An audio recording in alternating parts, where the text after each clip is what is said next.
this man. I'm so motivated. I'm like, put that on my to-do list. Bucket list for sure. Man, who knew Africa was this beautiful and this diverse? Like, he's shown us so much in such a little bit of time. Like, this is absolutely incredible. What the heck did we just watch, man? All right, so we got a super chat from our guy Fat and Ho. Every time we do the comparison, I just like my heart breaks just a little bit more. Every time. Let me know if I'm pronouncing your name correctly too, man. I'm bad with the names. All right, let me see. He wants us to look at. Do you have your passport? Did you get your shots? Girl, would you like to come back with Rob to America? America. Oh, it's a newer one. Okay. All right. We're still in Tanzania. I always forget. I'm gonna let Steve get me right. But this is a new video. Didn't just drop not that long ago. So it says this will change your mind. Oh, he spent a little minute over there. Yeah. He must really like it because he's been there a lot of times. Yeah, he said I was thinking about moving. Right. So I don't put it past him. It's a beautiful country. It's a lot to offer. So I can't wait to dig into this. Okay. If you guys are new here, don't forget to like the video, subscribe to the channel. We greatly appreciate it. Let's jump right into it.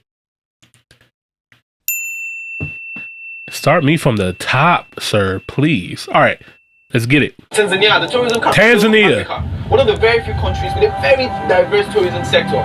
Look, 1 minute you're surrounded by skyscrapers and the city vibes, and then just an hour away you see white sandy beaches with 5-star all-inclusive water villas, and then you go to the north, you're surrounded by beautiful Serengeti, and wildlife. Look, there's something here. Okay, so like I wasn't wrong for saying that when I said it.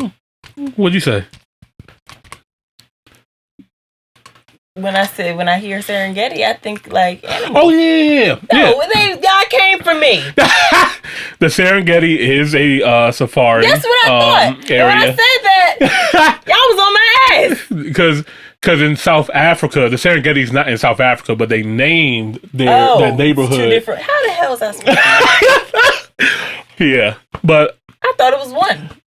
Well, this is the Serengeti. Another one was just Serengeti. A neighborhood named after the Serengeti. That's you know what?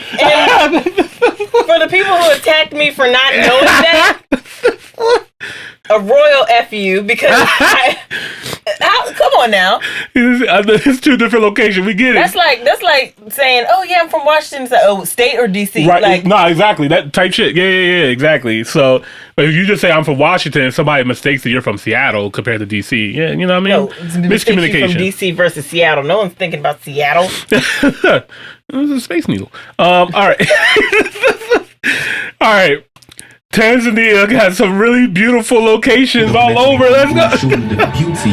Oh my God, the food there was great too at the Rock. Curated itinerary for my journey, traveling through the west to the south, to the east and the north of Tanzania. This indeed is a trip of a lifetime, right? And this video would highlight my 1 month adventure traveling through Tanzania in probably like 1 month. This guy had a ball. Yeah. I'm jealous, Steve. Hey. What the heck? Is that a volcano? I don't know if I'm coordinated enough to run across that thing. Right. Like, now look how thin that is. Like, you make one wrong step. It may be your last step. You hear me? Wow. To run is bold. Yeah. No, running is crazy. Just for the people who might be new to the show and stuff like that, like, we definitely have a lot of humor and fun and laugh and stuff. I have been to this beautiful country before. This was actually my first time in Africa. I came to Tanzania. I stayed half of my time in Dar es Salaam and the other half in Zanzibar. Absolutely love my experience. It was a great introduction to Africa and the African continent. I didn't get enough time to really explore all of this country, but what I did explore, I learned so much about the history between the Zanzibar island and Tanzania, how the countries are kind of separate, like they have their two different government bodies and stuff like that, how they got their independence, from the prison island where the sea turtles are at, from Stone Town where they had the sea turtle. Oh yeah. You can get to feed them. What? Yeah, they pull up on you. They give you some leaves. You know what I mean? I always wanted to like catch a baby sea turtle and just be like, "You're mine now." Well, my bad. They do have sea turtles, but I'm talking about they got land tortoises too, like the big giant, like 200-year-old junks that be walking slow up. 1,000-year-old. Yeah. They got them too. So they got all of them. Strap a voice box onto them. Like, Bro, they seen some stuff like yo, tell us about your time, man. But yeah, beautiful country, and also I'll say definitely to me has the best food I've ever had in my entire life. Best seafood I've ever tasted. Whenever I think about that plate, my mouth is watering already. Whenever I think about it, my mouth just starts watering. It's so amazing.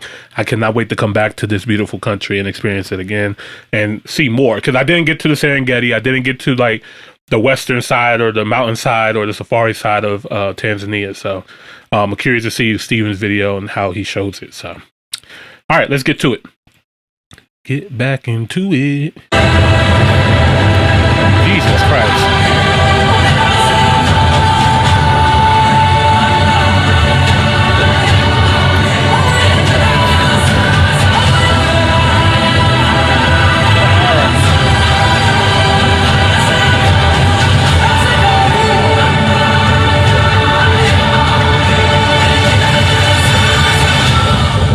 Appreciate it if you subscribe to the channel and please give this video a like.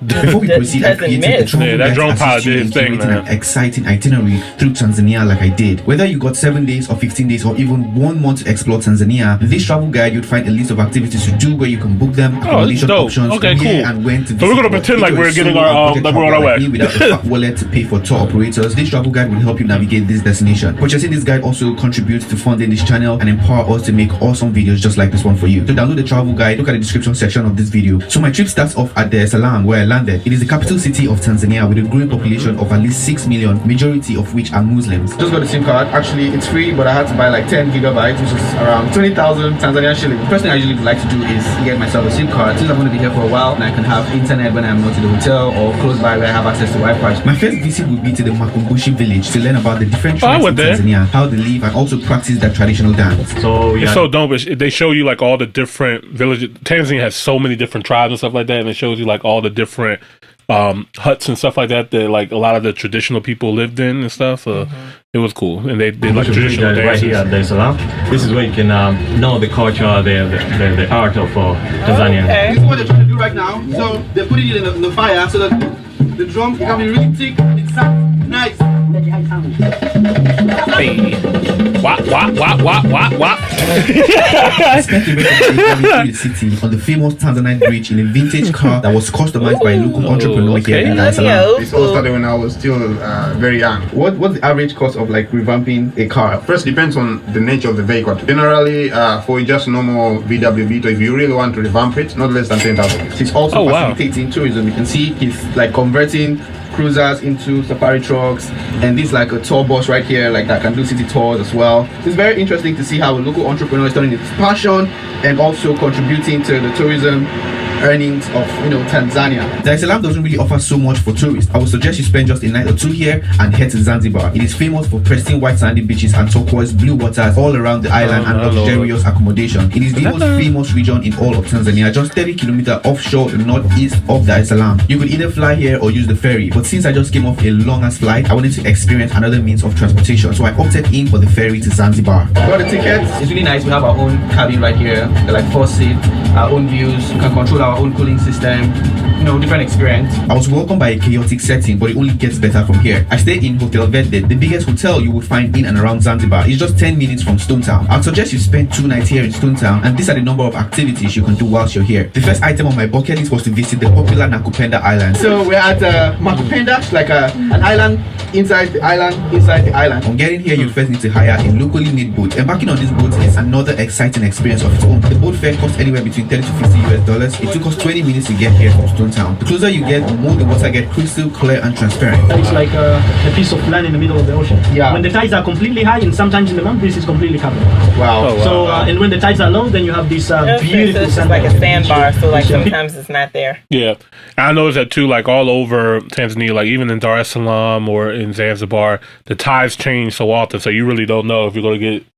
It looks different almost every time. Just So to keep the boats right there. yeah, People can come and enjoy, and sometimes they come here, they make food. Some people come here just to relax. There is a reef just close to here where people can snorkel. Yeah. So it just depends. Sometimes people have weddings, they will come here for that. They'll come here for sunsets. You can come here for basically anything that you want. Like if you want anything like around the beach area, you can come here for that. Nakupenda in English means I love you. It is undeniably a magical place with one of the world's gorgeous sandbanks that appears during low tides. This is, I would say, the best beach option from Stone Town. Yeah. The closest one. And therefore, people will just grab a boat. 20 minutes, they're here. Wow. On our way back to Stone Town, we checked out the famous prison island. been there. That's the where island is the called tortoises Prison are. Island. It was erected in Okay. 1893, meant to be used as a prison, but it was never used as a prison. So the name before Prison Island, it was called Changu Island. And Changu is a type of fish. So when the idea of the prison came, then the name changed from Changu So Island to was Prison it Island. ever a prison, or that was the original plan? That was the plan. So they had it set up to be a prison, but no prisoners actually were on the island. They were on the Stone. They were in Stone Town instead, Okay. which is like They're right like, across. prisoners aren't gonna get this nice view. Yeah, it was too nice. But they, I forgot which colonizers were there that they used as like a post and stuff like that. Like, yeah, the colonizer took over there. I kind of maybe one day I'll think about it. But I do have some video on me being in Zanzibar showing some things there. So maybe one day, if you guys are interested, I'll see. So everybody calls it Prison Island now. So inside, the main thing nowadays to see are the tortoises, and there is a part behind which was meant to be used as a prison, but it was never used, which is also possible to see. Home to some of the world's largest There you go. tortoises. I got to learn about these giant creatures and of course took a photo with them. They are the second biggest tortoises in the world after the Galapagos. They're called Aldabra. Originally, they came from the Seychelles. Before they used to be in Stone Town, their growth rate was very low. They decided to move them here, and now they are, like most people come here for them. So we actually came at a time where Nah, they be getting busy. They be getting busy. Look, they gotta keep living. You know what I mean? So this is how they stay. You know what I mean? Young and you know what I mean, and keep their heart rate going and stuff. You know what I mean? It's great exercise. So. I don't know why they're making funny sounds. the last way you rub your neck But this it way worked. down. Look at this thing. Other creatures here that back the ecosystem. Prison Island. I made it back to Stone Town. Oh, that was to the learn about post. the This is history a classy of the World party. Heritage Site in Zanzibar. For a place to be a World Heritage man. Site, it must have an outstanding universal value. So there are three main things that made Stone Town a World Heritage Site. The first thing is the manifestation of cultural fusion, interaction and interchange that can still be seen in the cultural tradition and civilization of the people. That people from different parts of the world were able to come together, live in a single community, not only that, but in peace and harmony. Each and everyone who came here came with their own architectural tradition, integrated to create a unique cosmopolitan architecture. Yeah. And the last thing is the slave trade history. Yeah. So Stone Town of Zanzibar bears a great symbolic in abolishment of slave trade, which had the biggest slave market in East Africa and the last open slave market in the world. And those are the main things that actually made it qualified to be listed as a World Heritage Site. So basically the town is called Stone Town because of the material used in construction, which are the coral stones like the ones you see here. So all the buildings in the town are made of this material, and that's why the town is called Stone Town. The heart of Stone Town mostly consists of maze and narrow alley lined up by houses, shops, bazaar and mosques. Most of the streets are too narrow for cars. The town is crowded with bicycle and motorbikes. Why are the roads too small? So when you look at Stone Town, it's like the town has no plan. It looks like zigzag. Yeah. But they made the tall buildings to enable shade on the streets, and the houses close together so that the breeze from the sea, when it comes to the town, Yeah. will circulate for a long time. Yeah. So whenever you're in the small streets, it's cooler than when you're outside the small streets. I mean, you can feel it as well. Yeah. When you left there, like it's very hot, but now it's like you're not complaining, right? Right. And these doors are very famous in Yeah, Zanzibar. all these doors. Yeah. If you're walking around Stone Town, you're going to find doors with. Well, what are they supposed to be? These spikes. Spikes. Before they were sharper, I mean, they had sharper spikes. The spikes were mainly used in India as a defense against elephants. In India, they had a war where people rode elephants to break the doors. Yeah. And they thought if they had spikes sharper than these, the elephants would not be able to hit the doors. But since Zanzibar has never had elephants, the spikes were just introduced here as a decoration and to symbolize the wealth of the house owner. So that This man got so much knowledge and information. He knows Facts, his stuff. I'm learning a lot from him. My tour guide didn't tell me all this. Elephant deterrent. Now, these is very common even in a lot of parts of East Africa too. Like even in Kenya and Mombasa, like they have a lot of those same doors too because they're not that far from each other. So a lot of the same style. Elephants really just be like house and shit like that. Well, they said that's what the Indians would use. I guess in India, because India has elephants. So. Yeah, right. But there's none in Zanzibar. Clearly, on this island, there was no elephants here. But okay, cool. So you see many of the doors with spikes and different kind of styles. Stone Town architecture has a number of distinctive features. It is a very beautiful place to be in with so much to do and see. You can watch the boats at the ocean at sunset. If you have some time on your hand, you can watch the local guys jump off from the wall into the water with different stunts during the evening and high tide period. It is very amusing. If you're lucky enough, they will make a whole show program for you. As the day was gradually coming to an end, I decided to check out the Forodhani Garden, where you would find some of Zanzibar street food and the popular Zanzibar pizza, which was more delicious than I thought. The name Forodhani comes from a Swahili word, so Forodha meaning customs. And when you say Forodhani, it's like the place of the customs. So this whole garden wasn't there before. So this all used to be covered by water. Okay, welcome. Zanzibar pizza, we have a sweet pizza, we have savory. And the Zanzibar pizza, basic, we mix a beef, onion, pepper, carrot, cheese, tomato, man, and 1 egg, avocado. The Zanzibar pizza. What's that? Is that peanut butter? No, it can't be peanut butter. No, pizza. you go back. Okay, welcome. Zanzibar pizza, we have a sweet pizza, we have savory. And the Zanzibar pizza, basic, we mix a beef, onion, pepper, carrot, cheese, tomato, man, and 1 egg, and avocado. That's Jif. That looks like a Jiffy bottle. It looks like peanut butter in there. Hey, look, I ain't gonna lie. I ain't mad at it. I ain't too mad at it. I ain't mad at it. That joke might actually hit. That joke might actually hit, Carmen. I don't know. I will see. Let me see the finished product. The Zanzibar pizza. Small, but it's very, very yummy. You're welcome. Zanzibar pizza, $2 it is.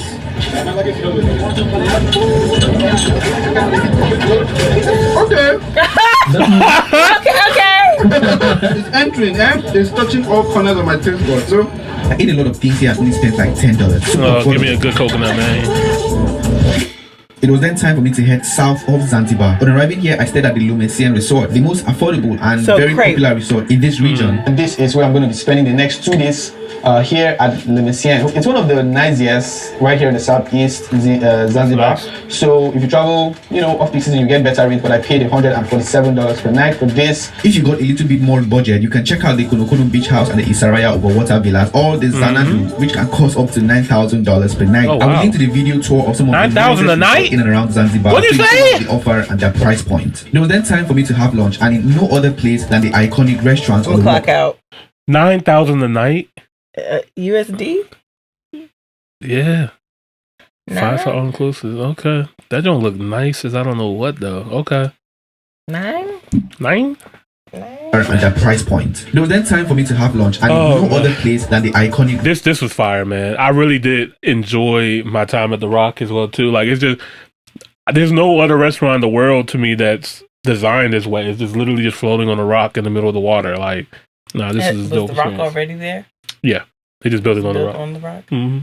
Nice. Yeah.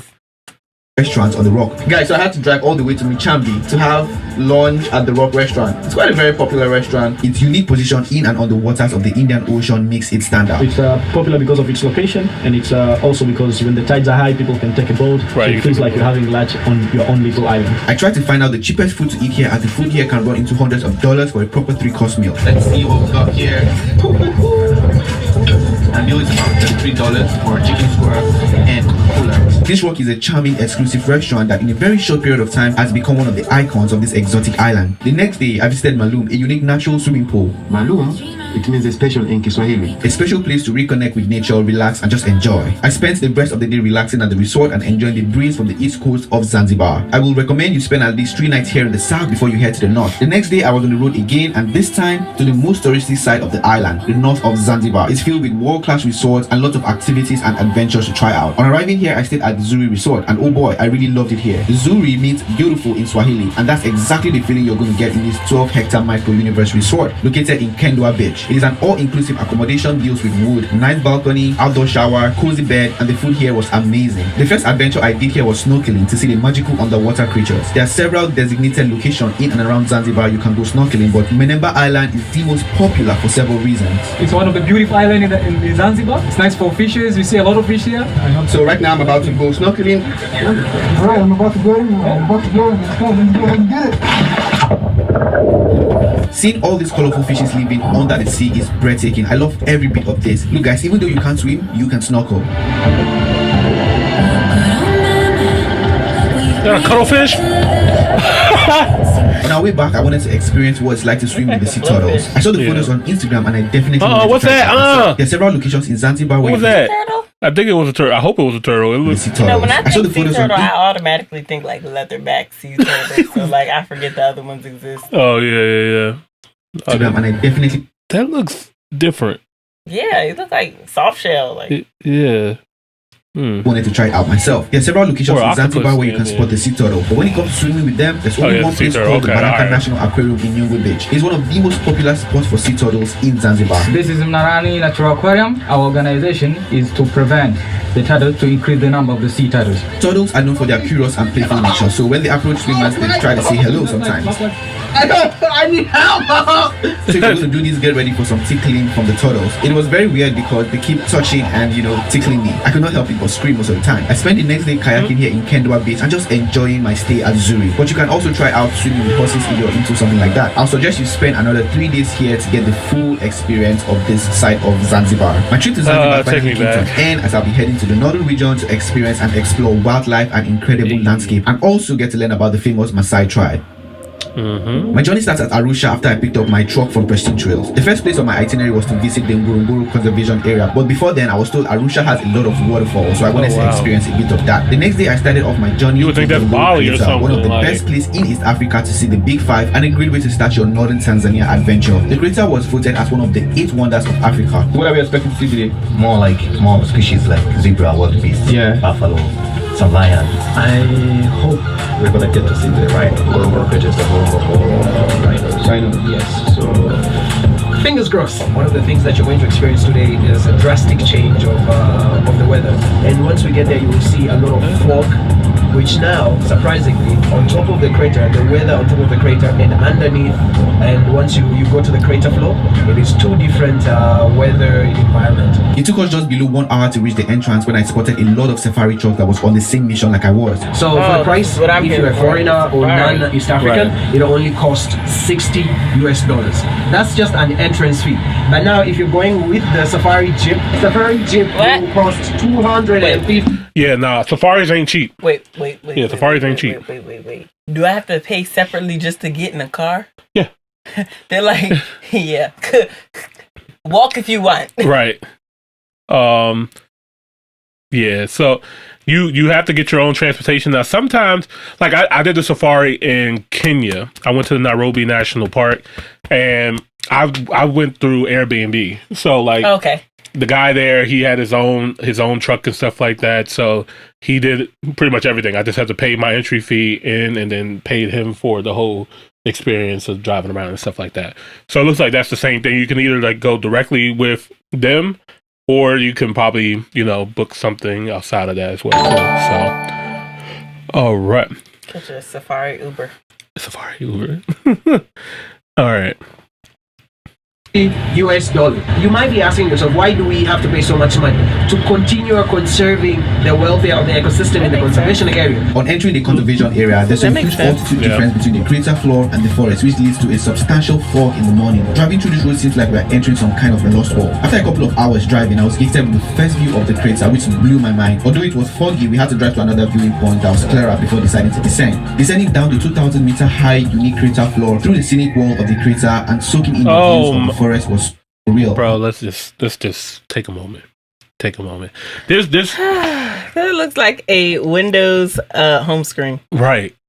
Man, when I really didn't know that how much I was really going to enjoy safari, but being in nature in that way, shape and form, it's like it cleared up my sinuses and shit. Like it just the fresh air, the beauty of just the natural beauty of it.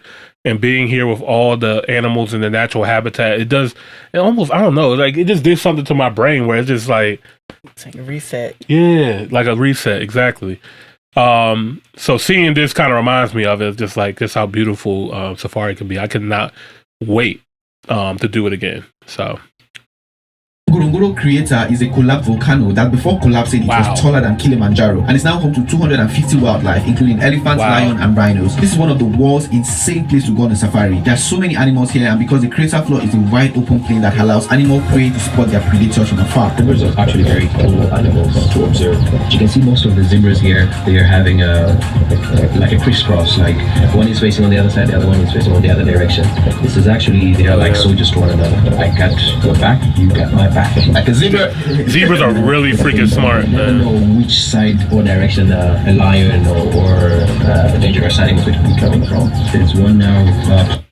You laying down like my Wi-Fi right now. What the heck? Zebra is trying to do is remove ticks and insects from the body. And the activity is called wallowing. So, it's like sunbathing. Animals have called this crater floor home for thousands of years and they feel no need to migrate due to the constant flow of water. But not so many animals can descend into the crater floor. That's why you will not find the Pardon our American Wi-Fi. Leave me speechless. I want us to get to Serengeti, which happens to be my next stop. Never cooked up this nice meal for us? Yeah. Thank you, stomach engineer. Before I left, a lot setup was made in preparation for the 3 hours dusty ride to the almighty Serengeti. A huge bucket list destination for me because it's the world best safari destination. Bro, this is incredible wildlife viewing. On me. All right, let me go back. Crazy thing, it's already buffered. Next stop. Never cooked up this nice meal for us? Yeah. Now this is lit. Like I got a chance to like eat during in the safari as well too, but I didn't think I was going to do it, but I actually did it. This is crazy though. They actually have the table set out in chairs and just have the animals in the background and yeah, that's a hell of an experience. All right. Before I left, a lot setup was made in preparation for the 3 hours dusty ride to the almighty Serengeti. A huge bucket list destination for me because it's the world best safari destination offering wild plains, incredible wildlife viewing and the almighty wildlife-based migration. Another 3.5 hours on a bumpy road, usually referred to as the African massage. So we made it to Serengeti. Alright, you can see Serengeti National Park. Let's go see the big 5. We arrived at the gates of Serengeti. The first thing you will notice is the endless plains, and that's what Serengeti means in the Maasai language. 14,000 square kilometers of African savanna shared between Tanzania and the Wi-Fi through the vast landscape, and it was the most beautiful thing I have ever seen. The day was coming together and I made it just in time to my campsite. I stayed at the Yota luxury camp. You can find more details in my travel guide. After this weird but fun room tour, we gathered at the restaurant for dinner. It was a very nice meal and a great way to end the day in preparation for the eventful game drive the next day. Hi guys, it's a very beautiful day here in the Serengeti. We're heading for our very first game drive here. So I noticed here in our safari truck there's a radio and it's in every safari truck. So I'm just curious, because most of the time they speak and communicate in Swahili, so I'm like, I can't hear what you guys are saying. So why do you have a radio here in the safari truck? Yeah. I might have to refresh this. I'm gonna refresh it real quick, y'all. Make sure we don't lose our place.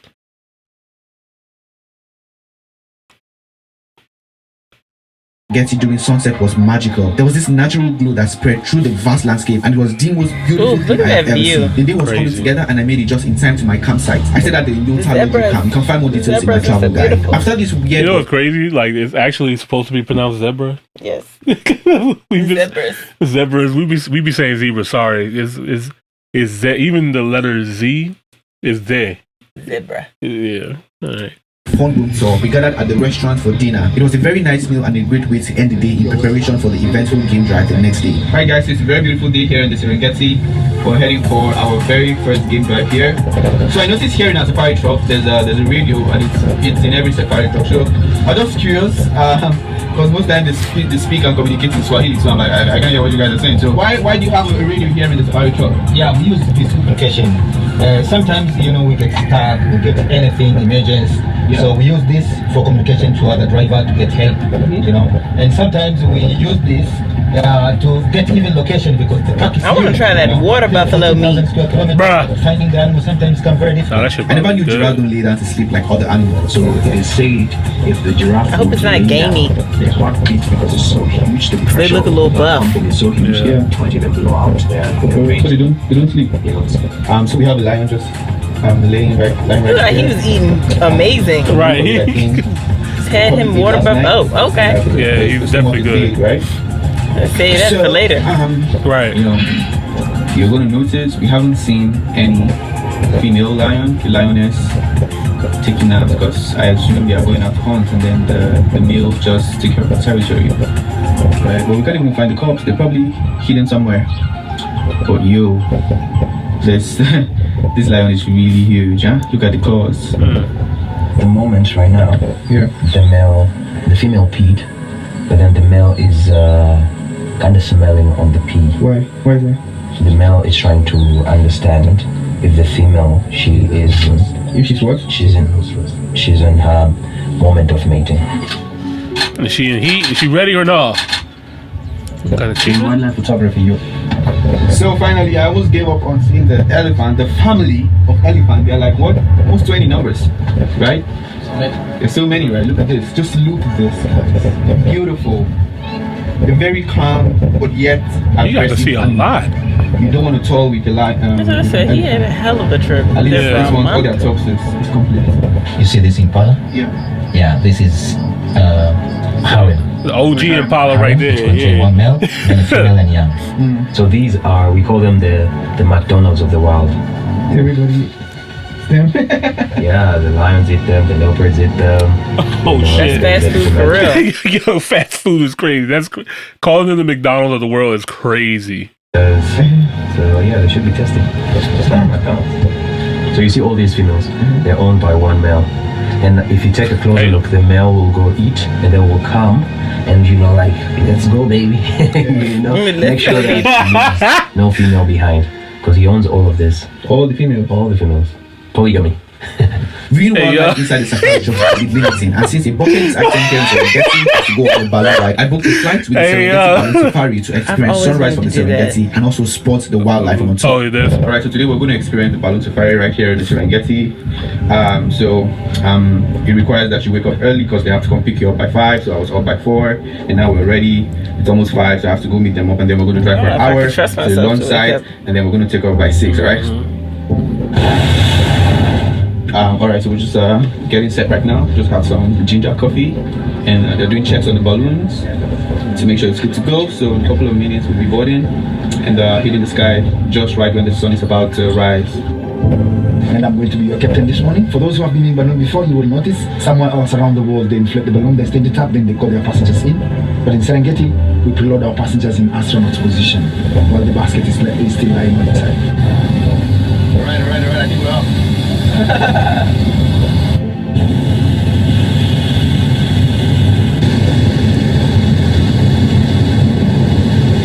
Alright, we're in the air.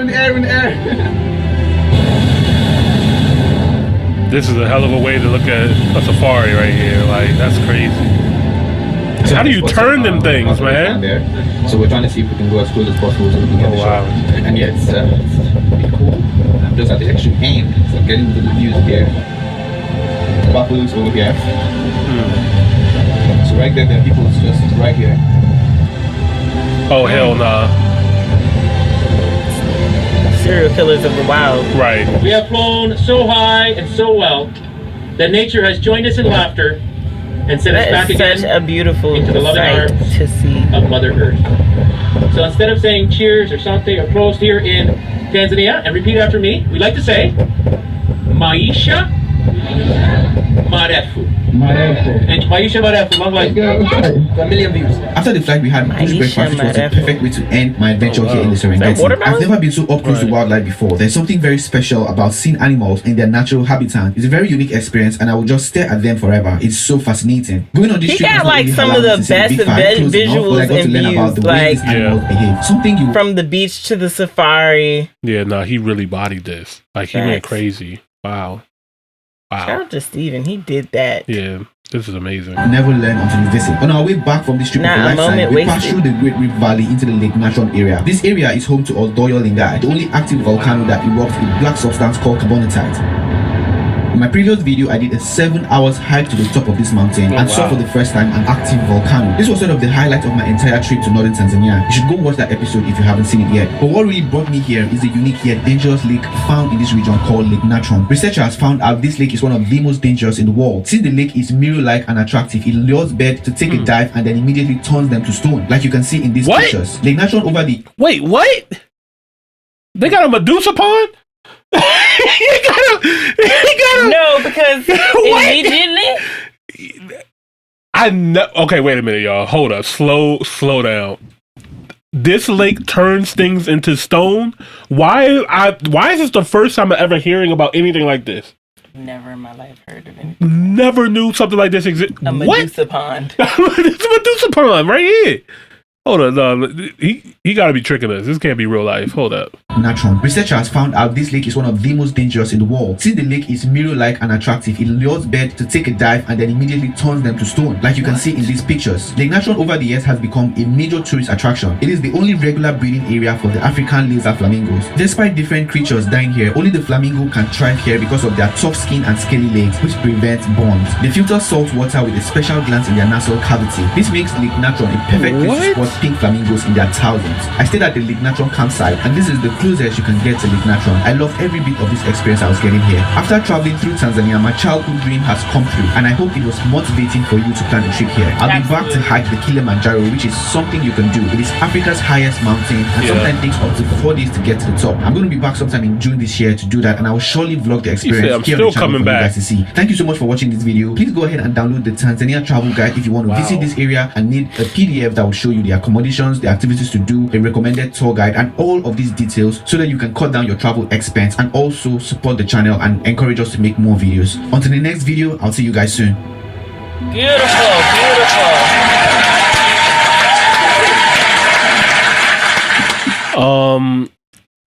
What? I'm still speechless. That was such a great video. This man. I'm so motivated. I'm like, put that on my to-do list. Bucket list for sure.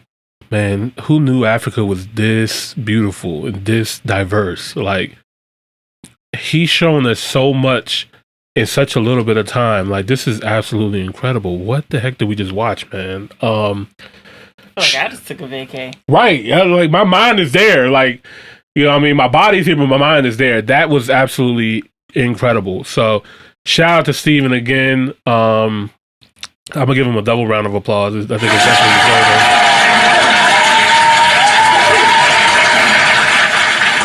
The diversity of it, man, from the city of Dar es Salaam to the beachy touristy vibe of Zanzibar to the Serengeti. This country just has so much to offer, and so much to explore. And yeah, man, this reminded me how bad I want to return to Tanzania. So much to see, man. Wow. I'm blown away. I don't really have much. Do you have anything else to say about this? I'm just like, book my trip now. Right. Wow. She ain't cheap. Nah, she ain't. I mean, you could do some affordable things there, but you know, safaris are not cheap though. I do know that. Safaris are not cheap. And then I mean, the prices were decent though. Like, I feel like I've spent more at the bar. So like, yeah. Considering the whole experience, it's not too bad. Right. And then even in Zanzibar too, like when you go to some of these restaurants, I mean, they're kind of normal price, like, you know what I mean? So especially if you go to the Rock or something like that. But if you go to Dar es Salaam, I feel like you can find a lot more affordable options. Like I remember I went to a seafood market there as well too. So like there's a really big seaport, so they have like, you know, fish everywhere. That's what I'm excited about. I'm like, their food looks amazing. No, the food is crazy. The food is absolutely crazy. Yeah, so definitely want to come back and experience that. Except that peanut butter pizza, I don't know what that was about. I might see what that's in. No, I ain't gonna lie. That you go ahead. I'll tell you. I'll let you know. You let me know. You can tell by his face too. He's just like, he said, okay. That's interesting. He said, that's something. Right. All right. Shout out to him. All right. Top hill, hell no. Top hill,